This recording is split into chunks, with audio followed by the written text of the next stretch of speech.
حجت خدا بسم اللہ الرحمن الرحیم اللہم قل ولیک الحجت من الحسن صلواتک علیہ وعلا علیہ فی حضر الساعت وفی کل ساعت ولیم وحافظم وقائدم ونسرم ودلیلم وعینا حتی تسکنہ ورزقتا ونوتمتعہ فیہا دلیلہ یا رب محمد وآل محمد صلی علی محمد وآل محمد واجل فرج علی محمد بلند تر صلوات پڑھیں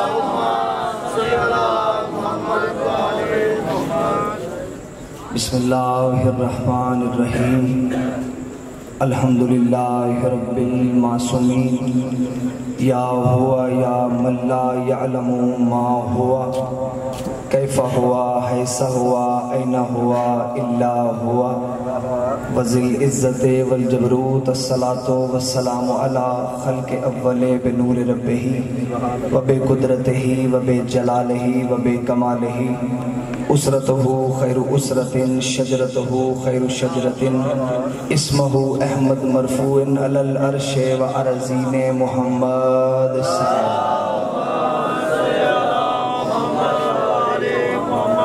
صلاة والسلام علی سخن گزار منبر سلونی سرور مطلبی ابن ام النبی درہ العطا مہر برج انما شہ سوار لا فتح پیشوائے انبیاء عروۃ الوثقی کلمۃ الحسنہ سید الاوصیاء عماد الاسفیاء رکن الاولیاء آیت اللہ العظمیٰ خیر المؤمنین امام المتقین اول العابدین ازہد الزاہدین زین المواحدین حبل اللہ المتین لنگر آسمان و زمین وجہ اللہ عین اللہ نور اللہ سر اللہ باب اللہ عزن اللہ اسد اللہ الغالب غالب علی کل غالب علی ابن ابی طالب صلوات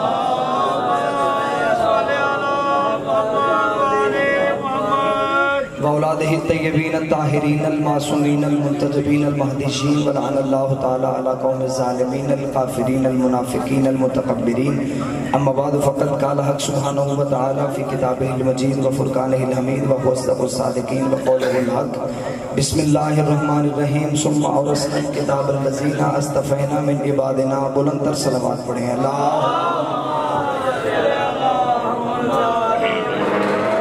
واحد کے مالکان عزت بارگاہ عزت میں آئے ہوئے ہر صاحب عزت کی عزت کو محفوظ فرمائے رب الحسین بحق جد الحسین جتنے بھی ہاتھ ذکر شبیر میں مانگنے کے لیے آئے ہیں اس عزت والے ذکر سے کوئی بھی خالی ہاتھ واپس نہیں آئے ذاکرین مجلس حاضرین مجلس بانیان مجلس کی اللہ رزق معرفت اور رزق ولایت میں اضافہ فرمائے بہت بڑی دعا سارے مل کے دل سے آمین کہیے گا میرا اللہ اس وقت تک کسی بھی علی ولی اللہ پڑھنے والے کو موت نہ آئے جب تک حسین بادشاہ کے نوری محل کی زیارت نصیب نہ ہو میرے مالک عقیدہ حق پہ استقامت نصیب فرما قبر کی پہلی رات ہو زیارت امیر نصیب فرما قیامت کی پہلی صبح ہو شفاعت شبیر نصیب فرما بانی مجلس سائیں منیر حسین کے اللہ جتنے بھی ان کی تکلیفیں ہیں مالک اللہ بیمار کربلا کا واسطہ مکمل انہیں صحت کاملہ و عاجلہ عطا فرمائے ان دعاؤں کو قبولیت کی آخری منزل تک پہنچائیں سہارا درود کا لیں بلند آواز سے صلوات پڑھیں اللہم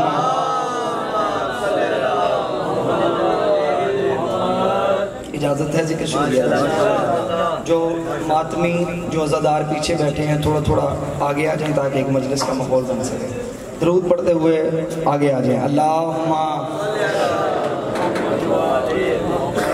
اجازت ہے ذکر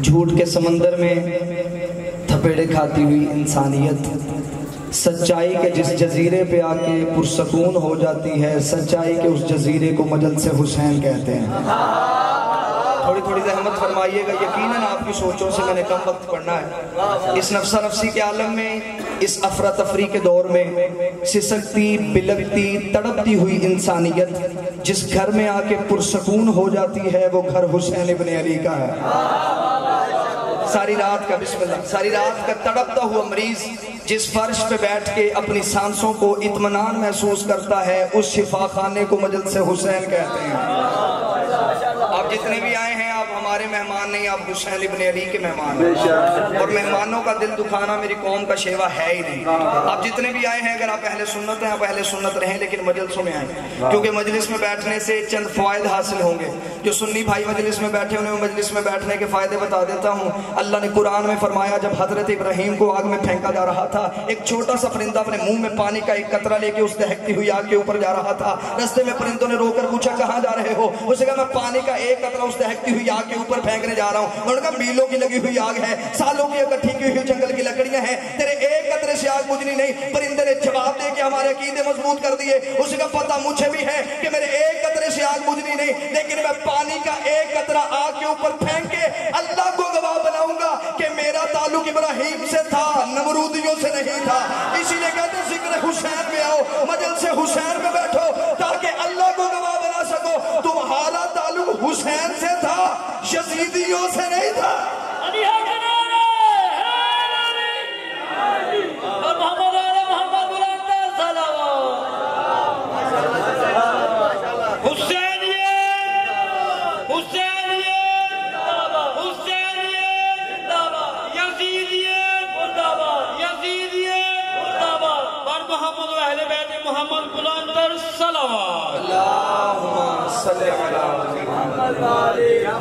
تاکہ تمہارا تعلق حسین سے تھا, یزیدیوں سے نہیں تھا. اور حسین کہتے کسے ہیں؟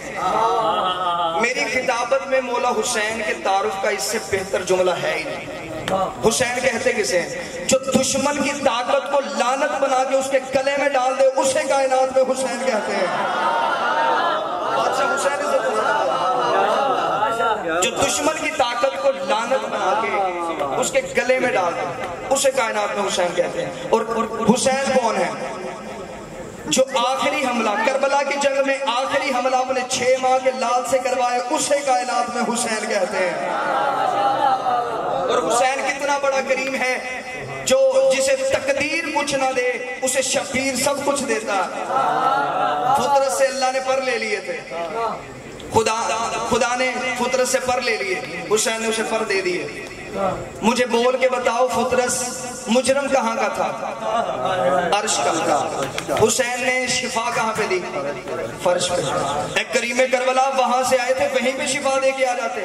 حسین نے کہا اگر میں وہیں پہ شفا دے کے آ جاتا, یہاں کا مولوی میرے اختیار کو مانتا ہی نہ, میں نے وہاں کا مجرم یہاں پہ بلا کے دنیا کو بتایا ہے کہ وہاں بھی بادشاہ حسین ہے, یہاں بھی بادشاہ حسین.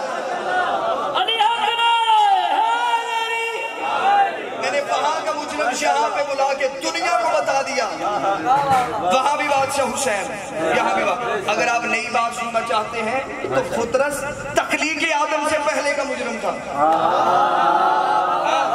پوری ذمہ داری سے پڑھ رہا ہوں, اپنے ایک ایک لفظ کا ضامن.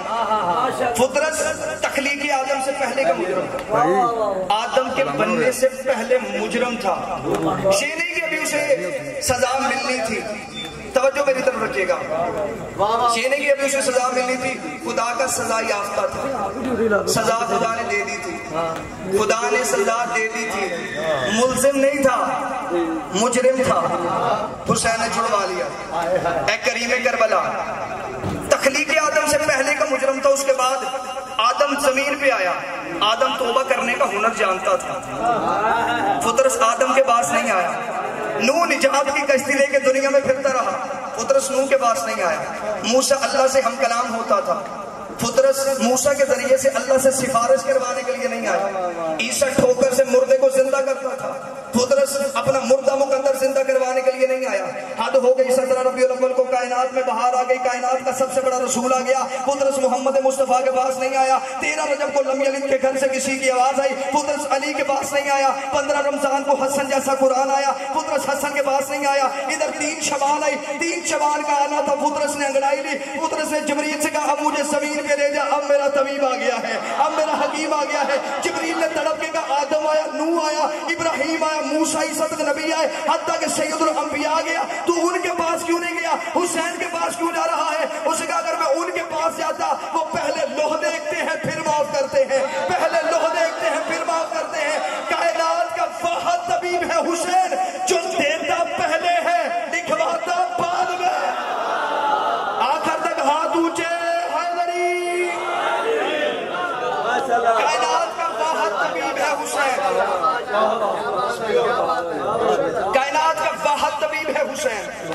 جو دیتا پہلے ہے لکھواتا بعد. اور فطرس کو شفا ملی کیسے تھی؟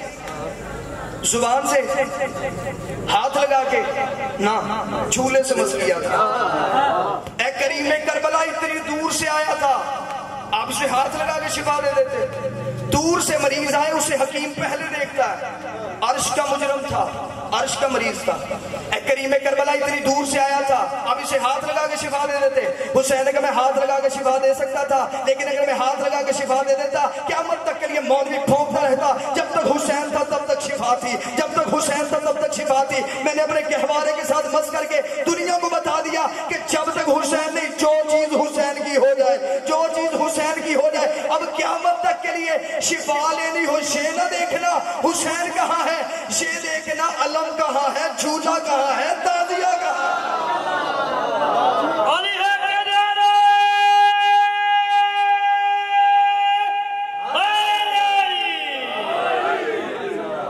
قیامت تک کے لیے شفا لینی ہو، یہ نہ دیکھنا حسین کہاں ہے، یہ دیکھنا علم کہاں ہے، جھولا کہاں ہے، تازیہ کہاں ہے. اور یہ عالم الغیب نہیں، یہ خالق الغیب ہے. یہ علم غیب صرف جانتے نہیں، علم غیب خلق کرتے ہیں. میں اس کی دلیل دے دیتا ہوں. بادشاہ امام حسن علیہ السلام،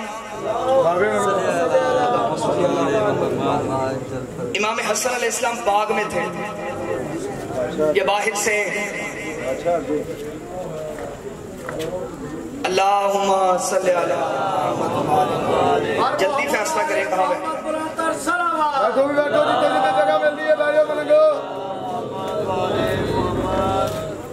امام حسن علیہ السلام باغ میں تھے. توجہ آپ میری طرف رکھیے گا، ماحول ٹھیک ہو جائے گا. امام حسن علیہ السلام باغ میں تھے. یہ باہر سے فقیر شام کا لشکر گزرا. میں وہ زبانیں کاٹ کے کتوں کے آگے نہ پھینک دے جو علی کے سوا کسی کو امیر کہے. امیر زمانے میں ایک ہی تھا، ابو طالب کا بیٹا. بادشاہ باغ میں تھے. باہر جناب ابو طالب علیہ السلام بلند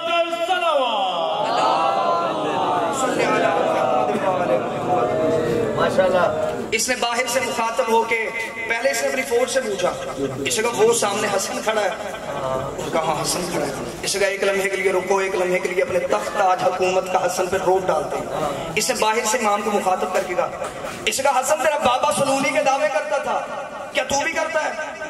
امام نے اس کی طرف دیکھنا گوارا نہیں کیا. امام نے جواب دیا. امام نے کہا جاہل تجھے نہیں پتا ہمارے چہرے بدلتے ہیں، دعوے نہیں بدلتے. بولو جو حسن کے رو کر بیٹھے ہو. فرمایا ہمارے چہرے نہیں بدلتے، چہرے بدلتے ہیں، دعوے نہیں بدلتے. دعویٰ وہی ہے جو پہلے کا تھا، آخر تک وہی چلے گا. اس سے کہا اچھا حسن اگر میں تجھ سے کوئی سوال پوچھوں جواب دے گا؟ اب جاہل کی ہاں ایک اور علت پائی جاتی ہے. جاہل صرف جواب میں جاہل نہیں ہوتا، سوال میں جاہل ہوتا. یہی وجہ ہے 1400 سال سے بندے ہم سے پوچھ رہے ہیں آپ کالے کپڑے کیوں پہنتے ہیں، آپ ماتم کیوں کرتے ہیں. یعنی سوالوں کا بھی منہ سر کوئی نہیں. اب اس نے کہہ تو دیا حسن تجھ سے کوئی سوال پوچھوں. اب اس کے ذہن میں نہیں آ رہا تھا میں کیا پوچھوں. اس نے ایک لمحہ اپنی آنکھیں بند کی، آنکھیں کھولی، سامنے کھجور کا درخت تھا. اس نے کہا اچھا حسن یہ بتا اس کھجور کے اوپر کتنی کھجوریں ہیں؟ امام نے ایک طرف، امام نے کھجور کی طرف دیکھنا گوارا نہیں کیا. امام نے زمین کی طرف دیکھا 3313. اس نے کہا حسن تو کیا سمجھتا ہے میں گنواؤں گا؟ نہیں میں گنواؤں گا. اس نے نوکروں سے کیسے کہا فوراً کھجور کے درخت کے اوپر چڑھو، سارے کے سارے پھل نیچے گراؤ. ابھی دیکھ لیتے ہیں یہ جو ہاشمی سلونی کا دعویٰ کرتے ہیں کیا یہ حق پہ کرتے ہیں. اس نے کہا ابھی دیکھ لیتے ہیں یہ 3313 ہیں کہ نہیں. چادر بچھا دی گئی، پھل گننا شروع ہو گئے. امام حسن علیہ السلام ٹہل رہے تھے اور وہ پریشان تھا. میں جملہ تبدیل کر دیتا ہوں.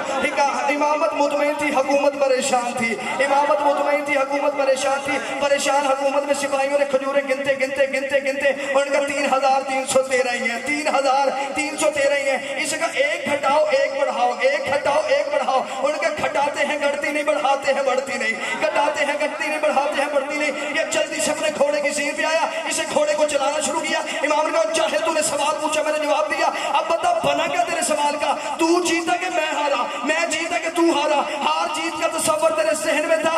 اب بتا بنا کیا تیرے سوال کا؟ اس کا مجھے اتنا پتا چل گیا ہے تم جو ہاشمی ہو یہ غیب جانتے ہو. تیرا نانا بھی غیب جانتا تھا، تیرا بابا بھی غیب جانتا تھا، تو بھی غیب جانتا ہے. امام نے کہا جاہل واپس آ اور اتنا یاد رکھ یہ میں نے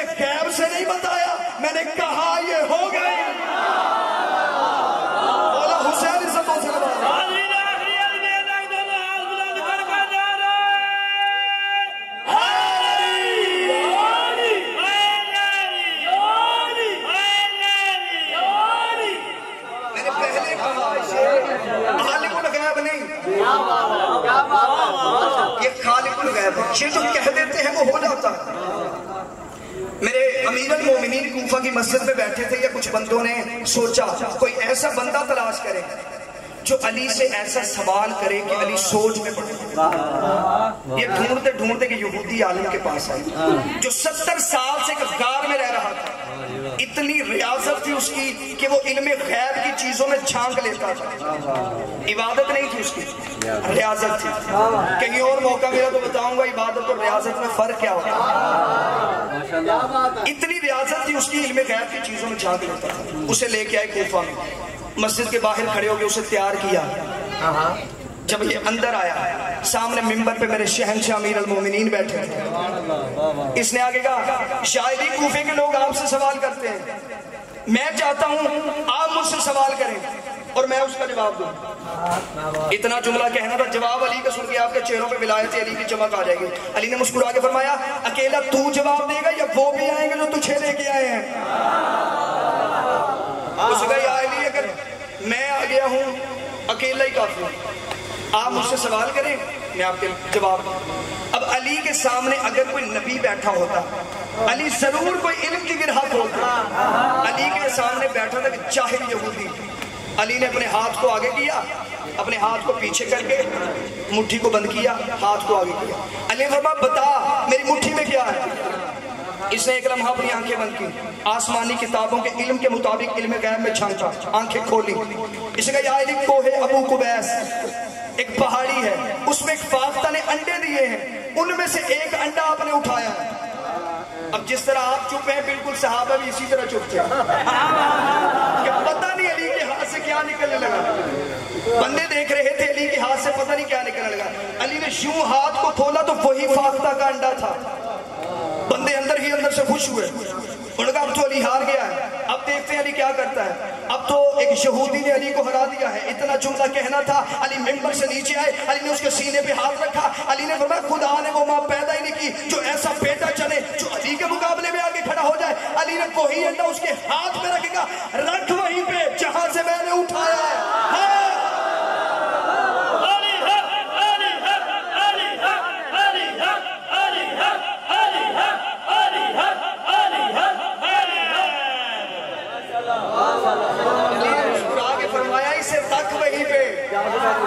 جہاں سے میں نے اٹھایا. اتنا جملہ کہنا تھا یا قدموں میں گر گیا. دیکھ کے کہنے لگا شاعری جو میں نے کیا ہے وہ عالم کرتے ہیں، جو تو نے کیا ہے عالم نہیں کرتے، خالق کرتے ہیں. اب یہودی آیا تھا اور یہودی ہی چلا جائے، ایسا کیسے ہو سکتا ہے؟ علی کو ماننے لگ گیا اور علی کے اللہ کو نہیں مان رہا تھا. اب یہودی آیا، یہودی چلا جائے، ہو ہی نہیں سکتا. ابھی جا رہا تھا یا امیر المومنین نے اسے بلایا. علی نے فرمایا اچھا میرے بھی کچھ سوالوں کا جواب دے. اس نے کہا جی آئے. علی نے فرمایا یہ جو تو جواب دے دیتا ہے یہ علم کہاں سے سیکھا ہے؟ اس نے کہا یا علی ریاضت کی ہے میں نے. علی نے فرمایا اچھا تو نے ریاضت کی ہے، تو ریاضت کرنے کے لیے کیا کرتا ہے؟ اس نے کہا یا علی میں اپنے نفس کے مخالف چلتا ہوں. جیسے میرا نفس کہتا ہے میں ویسے نہیں کرتا، جیسے میرا دل کرتا ہے میں ویسے نہیں کرتا، میں اپنے نفس کے مخالف چلتا ہوں. امیر المومنین مسکرائے، مسکرا کے فرمایا تیرا نفس کیا کہتا ہے مسلمان ہونے کے بارے میں؟ اس نے کہا یا علی میرا نفس کہتا ہے مسلمان نہ ہو. علی نے مسکرا کے فرمایا پھر ہو. علی نے مسکرا کے فرمایا پھر ہو. آخری پیغام، آخری نصیحت، ان 10 دنوں میں اپنے اندر کے عشق کو آزمایا کرو. دیکھا کرو کہ ہمیں حسین سے عشق ہے کتنا، ہمیں امام حسین سے عشق ہے کتنا. 10 محرم کو ہم زنجیر زنی لوگوں کو تماشا دکھانے کے لیے نہیں کرتے، ہم اپنے اندر کے عشق کو آزماتے ہیں کہ ہمیں حسین سے عشق ہے کتنا. متوکل بادشاہ تھا، اس کا دور تھا. اس نے اپنے دور میں اس نے کہا حسین کے ماننے والے کیا کرتے ہیں؟ اسے پتا چلا کہ حسین کے ماننے والے حسین کی قبر کی زیارت کے لیے جاتے ہیں. اسے کہا اگلے دن اعلان کرا دو، اتنا ٹیکس لگا دو کوئی سوچے بھی نہ حسین کی زیارت کے لیے. اگلے دن اعلان ہو گیا اتنا ٹیکس کوئی دے گا تب حسین کی زیارت کے لیے جائے. اگلے دن متوکل عباسی کے تخت کے پائے ٹوٹ گئے جب شہر کی سب سے غریب عورت سب سے پہلے آ گئی. اس نے جو آگے جملہ کہا فیصل آباد اس کا لطف لینا. اسے کہا میں نے سنا ہے زیارت سستی ہو گئی ہے.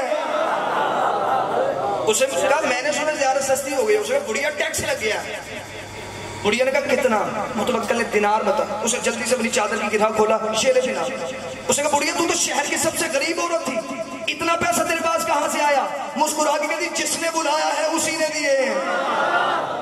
رات روتی روتی سو گئی تھی صبح اٹھ کے دیکھا تو چادر کے نیچے موجود تھے. جس نے بلایا ہے اسی نے دیے. اسے کہا نہیں حسین کی زیارت ایسے بند نہیں ہوگی کوئی اور طریقہ استعمال کرو. اسے کہا اگلے دن اس نے مرادی تبدیل کر دی. اسے کہا جو بھی حسین کی زیارت کے لیے جائے گا اپنا ایک ہاتھ کٹوا کے جائے گا. اگلے دن متوکل عباسی کی موت طاری ہو گئی جب وہی بڑھیا اپنا ہاتھ اپنے سر پہ رکھ کے آ گئی. اس نے جو آگے جملہ کہا اسے کہا میں نے سنا ہے زیارت مفت ہو گئی ہے. اسے کہا میں نے سنا ہے تو پیسے نہیں لیتا. اسے کہا بڑھیا ہاتھ کٹوانا پڑے گا. بڑھیا دیکھے کہتی کٹوانے کے لیے آئے ہیں. اسے کہا یہ سر پہ کیوں رکھا ہے؟ مسکراہٹ کہتی ہے کیونکہ اب یہ میرا نہیں اب یہ حسین کا نذرانہ ہو گیا. جو چیز حسین کی ہو جائے ہم اسے اونچی جگہ پہ رکھتے ہیں. اب یہ میرا نہیں حسین کا نذرانہ. اسے جلاد کو حکم کی. اس کا بڑھیا کا ایک ہاتھ کاٹو. جلاد نے تلوار کو کھینچا. ننگی تلوار بڑھیا کے ہاتھ پہ آئی. بڑھیا کے ایک ہاتھ کٹ کے زمین پہ گرا.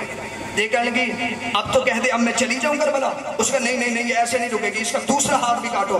دو ہاتھ کٹ کے دیکھے دی اب میں چلی جاؤں کربلا. اس کا نہیں اس کا ایک پاؤں بھی کاٹو. ایک پاؤں کٹ گیا. ایک پاؤں پہ کھڑی ہوگی کہتی اب میں چلی جاؤں کربلا. اس کا نہیں اس کا دوسرا پاؤں بھی کاٹو. اسے نشان عبرت بناؤ. اسے پکڑ کے دربار سے باہر پھینکو. دونوں ہاتھ دونوں پاؤں کٹ گئے. اس کے نوکروں نے شوز پکڑ کے بڑھیا کو باہر پھینکا. یا زمین پہ گرنے سے پہلے گھوڑے سوار نے ہاتھوں میں لیا. متوکل کی آنکھوں میں آنکھیں ڈال کے کہتی متوکل تیرا شکریہ پہلے چل کے جانا تھا اب وہ لینے آ گئے. ہاتھ اونچے حیدری. متوکل تیرا شکریہ پہلے چل کے جانا تھا اب وہ لینے آ گئے. آج 5 محرم کا دن ہے. چند دنوں کا مہمان رہ گیا ہے بطول کا لال.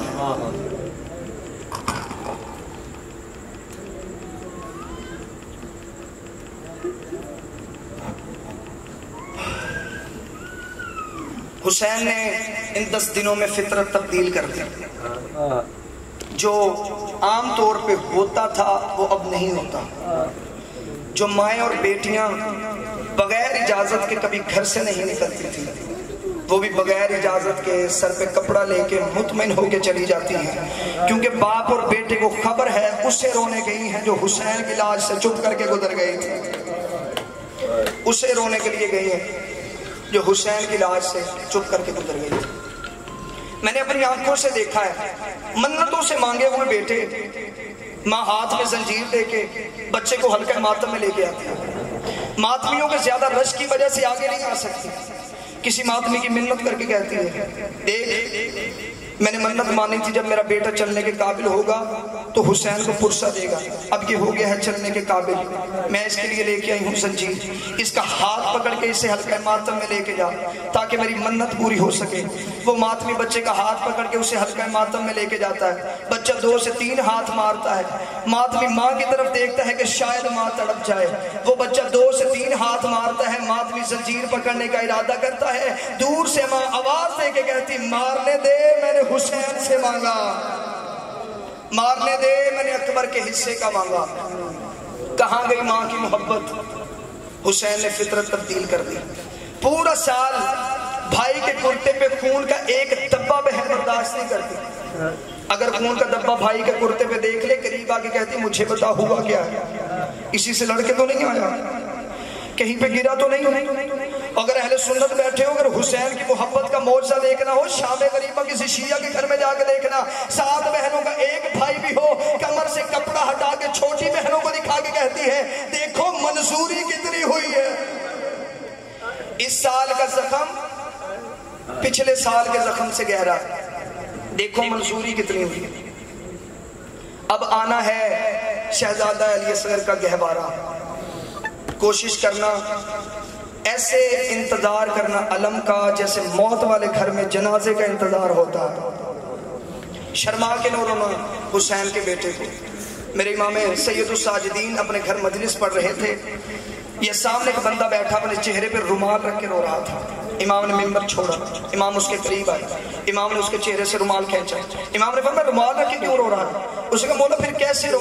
امام نے فرمایا ایسے رو جیسے جوان بیٹے کی لاش پہ بوڑھی مار ہوتی ہے، جو چیخ مار کے روتا ہے وہ حسرت پوری کرتا ہے زینب کی۔ بی بی کی حسرت تھی میں حسین کو چیخ مار کے رہوں، ان کمینوں نے بی بی کو رونے نہیں دیا۔ جب بی بی رونے کا ارادہ کرتی، یہ کمینے نیزے لے کے تازیانے لے کے بی بی کے قریب آ جاتے۔ بی بی تڑپ کے کہتی میرا ایک نہیں مارا گیا، میرے 18 مارے گئے۔ میرا ایک تو نہیں مارا گیا، میرے 18 مارے گئے۔ ان کمینوں نے جنگ کربلا میں اپنے بنائے ہوئے اصول توڑ دیے۔ ان کا پہلا قانون تھا، دو قبیلے اگر جنگ کر رہے ہوتے تھے، ان میں سے اگر کوئی قبیلے کا کوئی ایک فرد اپنے شیر خوار بچے کو، دودھ پیتے ہوئے بچے کو میدان میں لے کے آ جاتا، یہ جنگ چھوڑ دیتے تھے۔ ان کا دوسرا قانون تھا، جب اگر جنگ ہو رہی ہوتی تھی، اگر کوئی مستور برقع پہن کے میدان میں آ جاتی، یہ اپنی تلواروں کو واپس نیاموں میں رکھ لیتے تھے۔ ان کا تیسرا قانون تھا، یہ شادی والے گھر پہ حملہ نہیں کرتے تھے۔ ان کمینوں نے کربلا کے میدان میں یہ تینوں قانون توڑ دیے۔ انہوں نے حسین کے اصغر کو مارا، انہوں نے بی بی زینب کے برقعے کا حیا نہیں کیا، انہوں نے قاسم کی مہندی جلا دی۔ کوشش کرنا جسے خبر ہے کہ شہزادہ علی اصغر کا جھولا آنے والا، جسے محرم میں نہیں رونا آیا پھر وہ کب روئے گا؟ ہو سکتا ہے تیری اور میری زندگی کی کوئی آخری مجلس ہو۔ کوشش کرنا جی بھر کے رونا۔ سارا دن لاشیں اٹھا کے تھک گیا بطول کا لال۔ حسین قبضہ تلوار پہ سر رکھ کے بیٹھے تھے، یا بی بی فضہ قریب آئی۔ بی بی فضہ نے کہا مولا بی بی زینب بلا رہی ہیں۔ مولا حسین اٹھے، وہاں گئے جہاں بی بی زینب بیٹھی تھی۔ بی بی زینب کے قریب کے بی بی نے رو کے کہا مولا حسین ایک بار رباب کے خیمے میں جا، جب سے تو نے حل من ناصر ینصرنا کی صدا لگائی ہے، تیرا اصغر جھولے سے تڑپ تڑپ کے گر رہا ہے۔ مولا حسین نے اصغر کو اٹھایا، ہاتھوں پہ سینے سے لگایا، مقتل کی جانب چلے۔ سامنے 9 لاکھ کھڑا تھا۔ ان کمینوں نے دیکھا اب کوئی نہیں رہا، اب قرآن لے کے آ رہا ہے۔ حسین نے روکے گا کمینوں قرآن نہیں، نعت کے قرآن کا ایک پارہ ہے۔ حسین نے روکے گا کمینوں مجھے 2 گھونٹ بہتے ہوئے دریا سے پانی دے دو۔ یہ کمینے دیکھے گا لگے پینا خود ہے بہانہ بچے کا، یہ خود مانگے گا تو ہم دیں گے۔ اتنا جملہ کہنا تھا، یا حسین نے اصغر کو کربلا کی گرم ریت پہ لٹایا۔ حسین نے کہا اصغر تو عیسیٰ سے کم نہیں، عیسیٰ مریم کی گواہی کے لیے بولا تھا، آج تو میری گواہی کے لیے بول۔ عیسیٰ ماں کی گواہی کے لیے بولا تھا، آج تو بابے کی گواہی کے لیے بول۔ اتنا جملہ کہنا تھا، یا مولا حسین نے اصغر کو کربلا کی گرم ریت پہ لٹایا۔ اصغر نے تڑپ کے کہا العطش، او میں پیاسا ہوں، او میں پیاسا ہوں، میں پیاسا ہوں۔ اب میں جملہ ماں بہنوں کے لیے پڑھنے لگا ہوں۔ جب تیسری بار کہا نا میں پیاسا ہوں، یہ رباب جلدی سے خیمے کے دروازے پہ آئی۔ رباب نے رو کے کہا ماں کو وہ لفظ بڑے اچھے لگتے ہیں جو بچہ پہلی بار اپنی زبان سے بولے، اور میرا اصغر پہلی بار بولا ہے، میں مجبور ہوں، میں اصغر کو پانی نہیں پلا سکی، اور میرا اصغر پیاسا چلا گیا۔ ماں کو وہ لفظ بڑے اچھے لگتے ہیں۔